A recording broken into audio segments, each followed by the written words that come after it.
I think the difference between thriving and surviving is seeing progress happening in real time.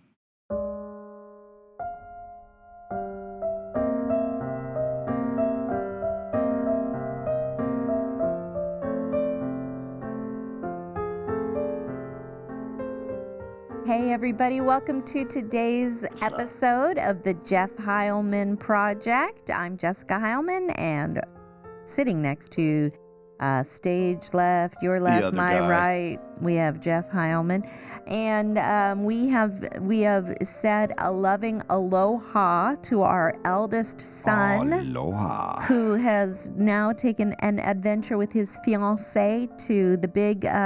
Not the big island, but Hawaii, which is one of the big Oahu. And so, bon voyage, Jeffrey and Carissa. We are praying for your success, and I can't shake the feeling that it's like my kid's moving to the moon. I can't believe I'm not going to be able to jump in a car and just drive and see my kid. We can jump in a car and we can drive, but we'll have to go to the airport first. Exactly. We're going to have to jump in a plane and fly to see our kid. But man, we are very much looking forward to being able to see, is rock fever or island fever going to set in? Is it going to just thrive? And today's topic of conversation is thriving versus surviving, but we're going to get to there and get to there. Surviving.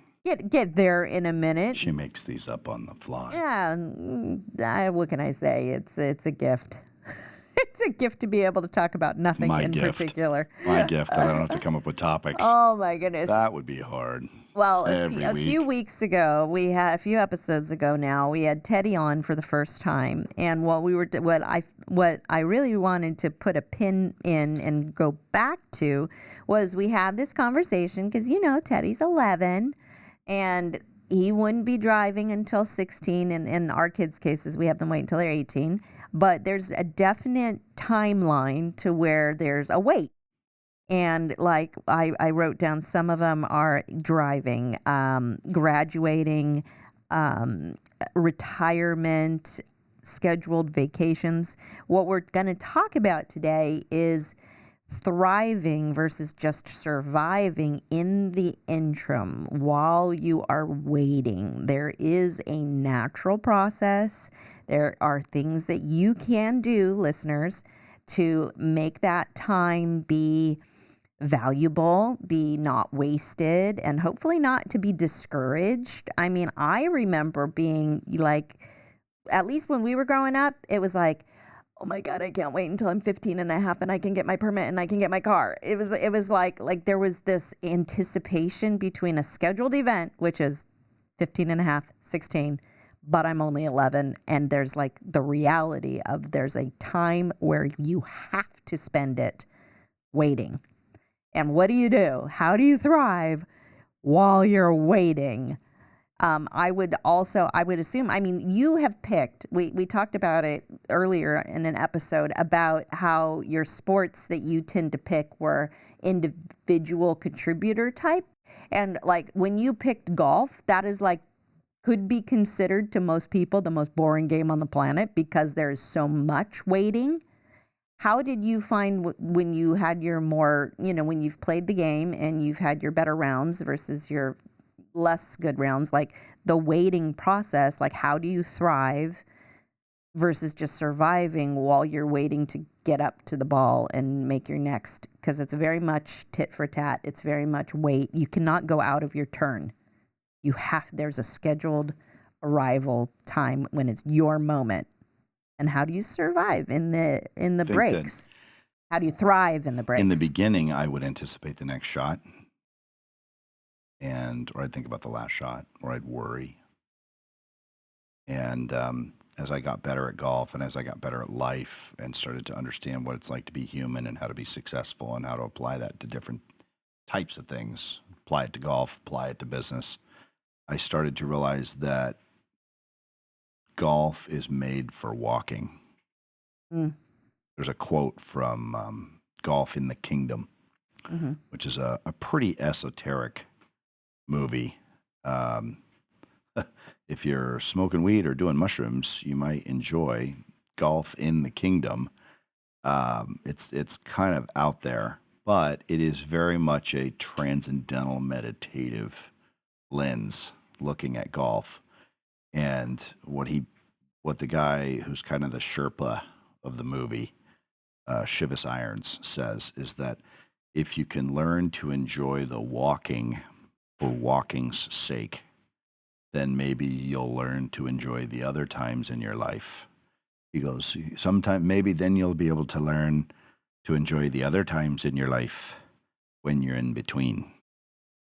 And golf is about being in between. Most of the time in golf, you're spending in between two shots. Would you say that that's probably the case for life? Do you think that most of the time we spend it's in between victories or successes or accomplishments, goals? I think that if you look at the things that are the most emotional, sex, moving, changing jobs, hopefully not, hopefully those things, the fact that they're listed in succession doesn't mean they're related as far as the likelihood, the frequency yeah, exactly, of them. Closing a big deal, getting a huge payout, selling a house, having a baby, seeing one of your kids graduate or get married or have a baby. These are big, monumental events in life. And most of life is not like that. Most of life is spent in between. But to me, as I've tried to embrace being a successful professional athlete, being a successful entrepreneur, being a father, being a husband, I've actually pivoted the other direction to where now I see myself more as the guy who enjoys life in between. And when the highs and the lows come, I try to temper those with stoicism and being calm and just sticking to my process. So there's this really great Bluey episode, and we all love Bluey. Bluey's amazing. Everybody loves Bluey. Where Chili is. If you don't love Bluey, I want you to turn this podcast off right now. You have no business. There's this episode where Chili, who's the mom, is comparing herself to moms, because we all do it, and the developments of the kids and how the other kids seem to be developing faster than Bluey, so her child. Oh, when she's a new mom. Yeah, when she's a new mom, and basically she's so eager for Bluey to go to the next step, like to walk because all the other ones are walking, and to crawl because all the other ones are crawling, that she finds herself throughout the episode becoming more and more anxious and potentially not even being a very good mom because she is so wrapped up in this hurry that they got to hurry to the next step in the next phase, and then the comparison, well, so and so's lost their teeth already, why haven't you lost yours? Or so and so's walking already, why aren't you walking?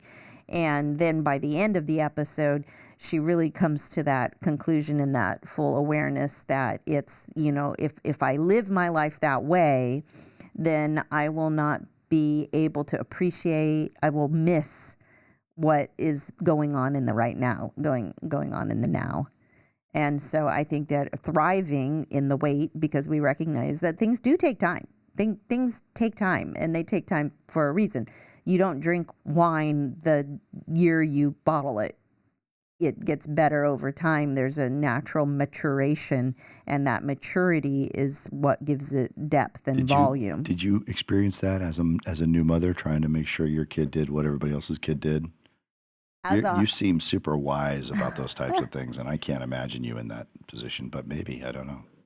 I was less concerned with developmental, physical development and ability, and I was more, as a new mom, concerned as a homeschooler and as an unschooler who did not put the same level of demands and requirements on our children traditionally as to where they should be, like where they should be at reading level or where they should be at mathematics and science. And when we would get into an environment like Sunday school, we're taking our kids to Sunday school, we go to church, we take our kids to Sunday school. The kids would be, not necessarily reading at 6 years old or 7 years Yeah, old. like they would be if they were in Like school. they would be. And so their peers are all reading and doing the little, the worship pamphlets or whatever. So being able to talk to the Sunday school teachers and being able to say, Johnny's 7 and it's not that we haven't tried to teach him how to read. He's just not interested in reading right now. They're more interested in playing and coloring and drawing. And because of the way we choose to school them, that's, I'm not going to force social demand to be able to read yet. Yeah, we're not scared that our kids aren't going to figure out how to read. No. Like that, some people, maybe, right? Could be that. And obviously you want them reading at a certain level by the time they get to where they have to provide for themselves. But well, for us, we wanted to make sure that it was available we've got books and books and books. We have stacks of books. And we read to them. Thousands of books. And in we our read library, to them, and we've always read to them, and we've always read out loud, and they've always, it was just a matter of is it socially acceptable to have a child who doesn't read? Is it socially acceptable for them? For them. And is it socially acceptable for us? To have a child that doesn't read. To have a 6-year-old who doesn't read at first grade level. At 7 or 8 years old. And so I had to learn, because now mind you, this has been by trial and error. Our oldest, I saw him interested in reading at 4, and we'd drive by and he'd say the letters of, like Safeway, Safeway. And so I knew he was ready. And so we sat down and we worked it out to where we would read. And I had him reading by the time he was 4 years old. And he was excited to do it. My second son, super athletic, super climbing trees, earth boy, barefoot, standing on his head. Backflips. Not interested in reading at all. However, my mindset was, you have to read by the time you're 5. You have to read by the time you're 6. Is that right with Joe? Oh, yeah, with Joe. And so I can remember him begrudging it, but learning it because he wanted to make me happy. So it was already starting to get a little uncomfortable for me. Jeffrey, eager, ready to go, let's read. Joseph was starting to show the resistance. Yeah. Madeline was not into it, and then by number 4, by Andrew, we would go into by the time Andrew came along with it. We would no, actually not. By number 4, I was still, he would be breaking down at 4 years old, 5 years old, crying in tears because I was trying to get him to read and make him to read. And it was with him during that process when, after just a couple of times of seeing him break down, that I was like, I'm not going to do this. Pattern is full. I'm done. This is not right. He's never going to want to read. We're going to fight this thing. This is not thriving. By the way, just an acid test. Andrew, do you remember fighting with your mom, learning how to read? 5 or 4, trying to read. It didn't take very long before I capitulated, and I was just like, I'm not going to do this anymore. Probably felt in a lot of aspects, and especially in reading, that I had to fight for what I felt was right and what I wanted to do. And most of the time, I couldn't. You couldn't fight? I felt like I couldn't fight, but I had to, and I couldn't. Yeah. And that led to pretty big outbursts in some moments. Yeah. So we, through my own admission of this is not the way that I believe that we should be educating children, decided that I was going to just let it go. And if he read when he was 10, whenever he was ready, that was when we would work together. Do you remember that portion of it, Andrew? Like Jessica kind of letting off and saying, we're not going to fight you on this? It's hard. I've always had regret toward not being taught things earlier, and still not having basic knowledge on some aspects. I regret not knowing how to read by traditional standards, because I've had a lot of fun reading in the past 6 or 7 years that I've made it my basically religion to read a number of books a year. Yeah. For practice. Yeah. But then again, I don't know if I would have been as willing to read if I were forced to read it. It seemed like it wasn't that way when I was that age anyway. Yeah, and that was the conclusion that eventually was drawn out for me, was that, at the end of the day, my desire was that our children would love to read, that they would that they would want to read. And what I found through Madeline and like basically working, beginning to let off the gas as far as you have to read by 6. Letting off the gas and becoming more lenient, becoming more understanding. And then by the time that Andrew was resistant towards reading, because he wanted to be creative. He was so good at visualizing and drawing pictures, because I did have some really good mentorship, because I was schooling through the Unified School District. That's right. And they said, we recognize that children develop in different levels, and reading is one of those differences. Yeah. And so until they're reading the way that we think that they up to the standard or whatever you can do to get them to draw and to do visual things, make videos, do drawings, animate, Play-Doh, clay. Yeah. Building blocks, whatever you can do for them to be able to express themselves in a different medium, encourage that. Like, do that. Have that be. Thrive in another approach versus the standard approach. And so with Andrew in particular, he was so good at visualizing and doing, plays into his ability to produce and be a film, and his desire to do movies, was that he was able to. And so by me taking off the gas and like, you have to read text, being able to understand, hey, I just want however you feel you can create. Let's just go create. Let's get messy and let's create. And then doing that, I believe, did help him become a much stronger reader. When the student's ready, the teacher appears, right? So when he was ready versus me, I'm ready. I'm the dictator, and you're going to do going to do this the way that I say you're going to do this. But allowing to have him come my way and be able to say, hey, Mom, I would like to learn how to do this. Then it was like, okay, let's go. Let's do this thing.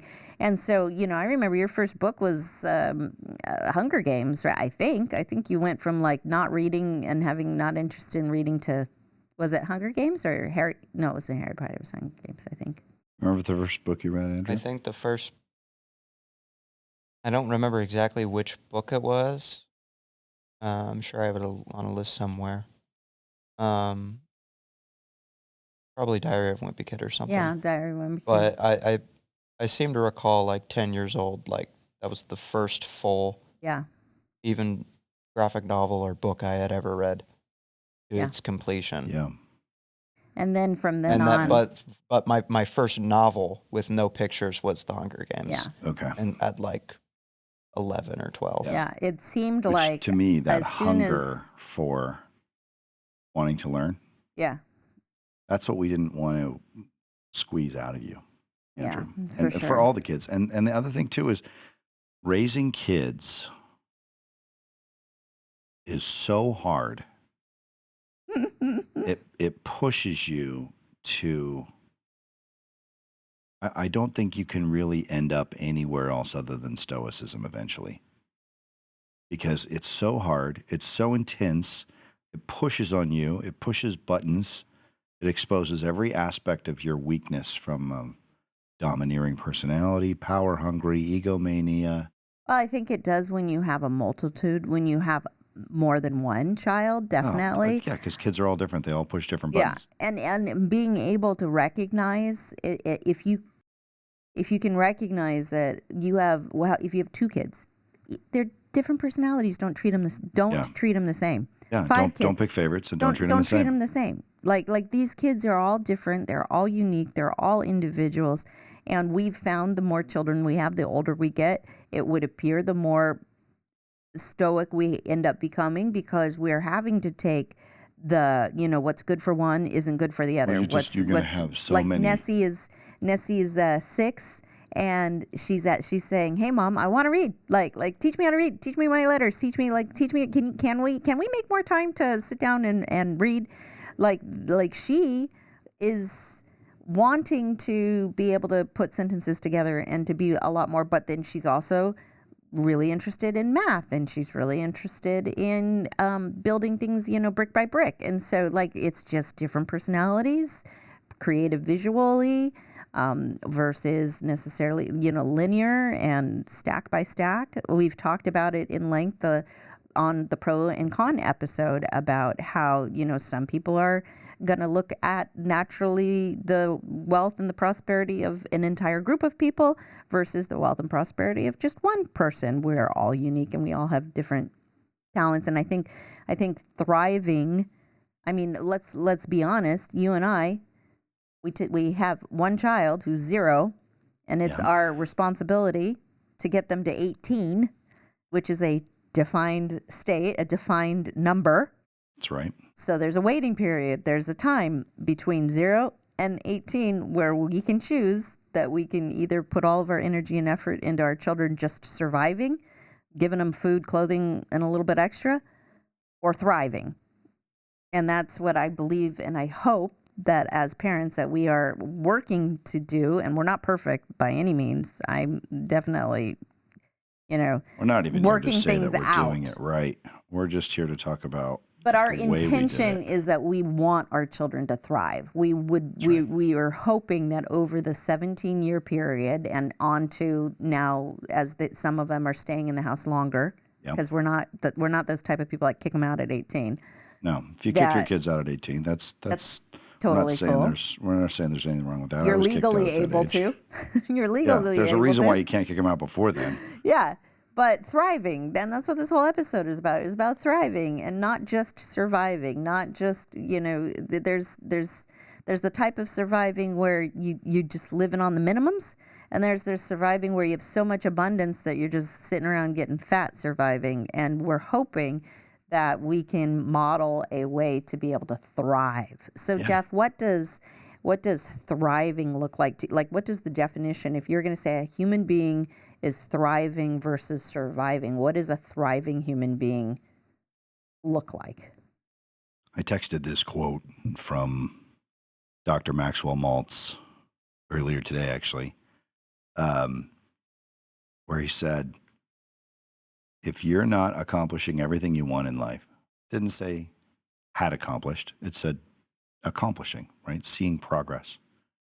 I think the difference between thriving and surviving is seeing progress happening in real time. He said, if you're not accomplishing everything you want in life, seeing progress toward the things that you want in life, chances are it's because your goals are being ineffectively communicated to or rejected by your self-image. And the more work that I do on time machine, time travel, mentally understanding that your future self determines your present, and your present determines your past, maybe not in the beginning, but eventually, the more that I realize that the self-image of who you are right now, even if that is a future picture that has grandiose proportions attached to it, that is what drives your behavior in the present. And so to me, a kid that is thriving is going to be making progress toward their dreams. And it's because of the picture in their mind of who they are and how they relate to their environment. And a person who is surviving is someone who is not making progress, or not seeing themselves making progress, because a lot of times progress is slow and there's character being built so that progress is being made, but you can't see it. But I think everybody out there would know what I'm talking about if I were to say that somebody that just can't see any progress. If you're making the same amount of money that you were making 10 years ago, if you're living in the same house and you're not, and you have the same amount of kids and you're just getting older and nothing else in your life is progressing, I don't think that would be considered thriving. And that's not, it's subjective. Somebody might be working on their education and they want to become a doctor. And so they're making less money than they were making 10 years ago. So it can't just be about making money. But I think if you look at the indicators to tell whether or not people are making progress, are you growing as a human being? Are you increasing your capacity to perform in something, either a hobby or your career? Is your family growing? Are you getting healthier? Are you reading? Are you studying? Are you improving yourself or your station of life, your capacity to perform, your ability to earn income, your leadership abilities, your negotiation skills, your technical skills? If there's no growth going on, I don't know how that would be considered thriving personally. Yeah, well, to that point, a gardener, when you look at your garden, your plants are not thriving when they're not growing. Yeah. Your plants are dying withering away, dying on the vine. They're not growing. They're not That's right. expanding. They're not, a gardener would look at a beautiful rose garden and be able to say, look at my beautiful roses. They're thriving. That's right. When you go to the vet, your puppy is thriving when it's growing and it's getting its, it looks healthy and it's adding weight and it's all waggy. It's thriving. So, like you say, I think that you coined it perfectly, is that in the waiting period, it's a growth period. That's what it is. And when we're growing, we're thriving. And whether you're fat, dumb, and happy, or skinny, smart, and sad, if you're not growing, you're going to become stagnant. And in that stagnation, you will be surviving, but you won't be thriving. Yeah, I would say that thriving is, but you can get it to the point where thriving is the status quo.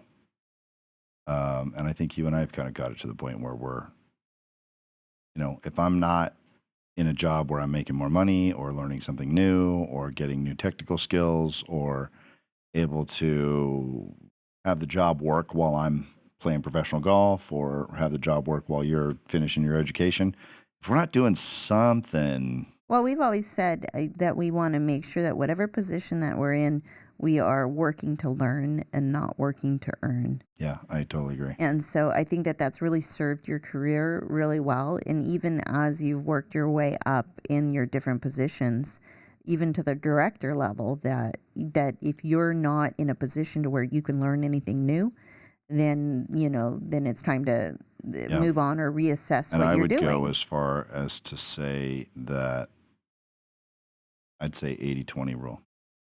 Personally, if I'm at a point where I've learned 80% of what I can learn in a job, it's time to move on. Yeah.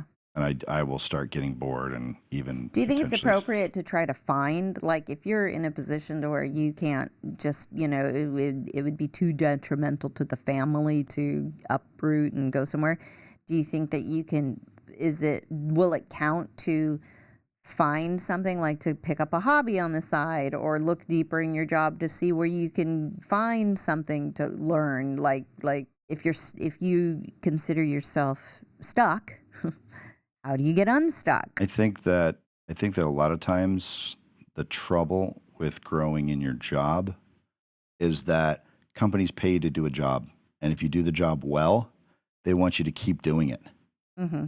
They're getting a return, which is why you have a job, right? You're putting in $10 an hour and the company's getting $50 an hour worth of benefit out of it. And so jobs are not designed to make you grow.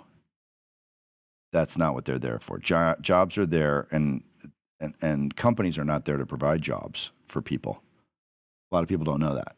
The company's primary existence is not to produce jobs for us to work at and make money. We are a necessary evil to the company. They don't want to create jobs. In fact, anybody I know that runs a business, if they could do it without any employees, they would do it because employees are the most expensive part of their cost of goods and cost of doing business. That said, most companies can't exist without employees of some kind in order to produce the labor. And so, the necessary evil continues to draw on the balance sheet every month in the form of payroll. So, but thinking that a job is there to make you grow. Now, does that mean that we shouldn't look at jobs as an opportunity to grow? No. Does it mean that if you want to retain great talent, we shouldn't obligate ourselves purposefully and proactively to create an opportunity for people to grow in their jobs? No, absolutely not. I think that as employers, we have I wouldn't say it's a responsibility necessarily, but I think as human beings, we have a responsibility to help people grow.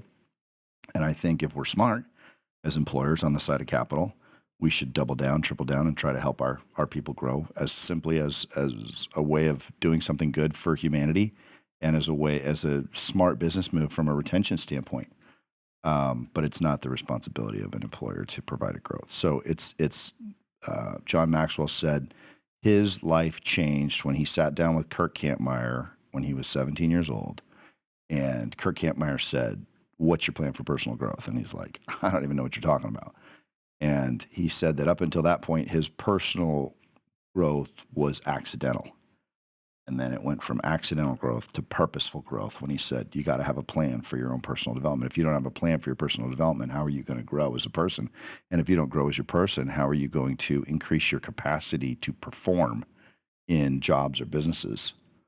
Some folks might be listening and being like, oh my gosh, this guy's like kind of really serious about stuff. I'm serious about winning and about helping other people win. I don't think you can win at scale without helping other people win. So this is a podcast about winning. It's about finding angles and tricks and tips and ways of tricking your brain to quit trying to play defense all the time so that we can understand better what our options are. And if you do that, I don't know how to do that without pushing the envelope. That's what we do. We push the envelope here at the Jeff Heilman Project. We sure hope that you enjoyed this episode about thriving, surviving. Please leave some comments below on what you're waiting on right now. Can we come in agreement with you that what you're waiting on will eventually manifest? Is there any way that we can encourage you to just be your best and survive, not just survive, but actually thrive in the process? And if there's any way we can help you with growth, any way we can encourage you to just grow and grow some more, please let us know. We look forward to our continuing conversation and dialogue. Old new worlds. Old new worlds. We will go where no man has gone new before. Civilizations and stuff like that. Live long and prosper, everybody. God bless you, and Thanks. see you next week. See you, bye.